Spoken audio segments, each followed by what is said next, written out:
tokoh masyarakat, pimpinan anggota organisasi sosial. Hal tersebut diungkapkan oleh Ketua Dewan Pers saat menghadiri acara audiensi dan dialog bersama Dewan Pers dan wartawan dalam rangka meningkatkan kerjasama antara pemerintah daerah dan media yang diselenggarakan Pemkab Muara Enim Rabu 14 November 2018. Audiensi dan dialog ini dihadiri oleh Bupati dan Sekretaris Daerah Muara Enim, hadir pula OPD dan FKPD, Ketua Dewan Pers, Sekretaris PWI Sumatera Selatan, serta seluruh jurnalis yang bertugas di Kabupaten Muara Enim.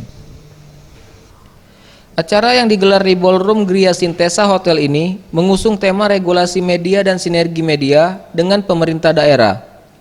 Yosep hadir dalam acara tersebut sebagai tamu undangan dan juga sebagai pembicara pada sesi dialog terbuka dengan wartawan.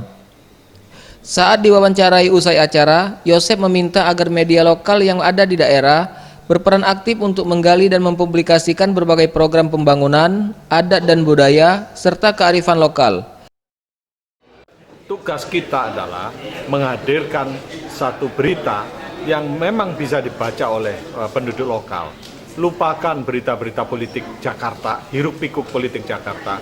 Beritakan gegap gempita tentang pembangunan yang ada di daerah, termasuk adalah promosi tentang wisata, bagaimana perusahaan-perusahaan existing yang ada di Muara Enim ini, beritakan.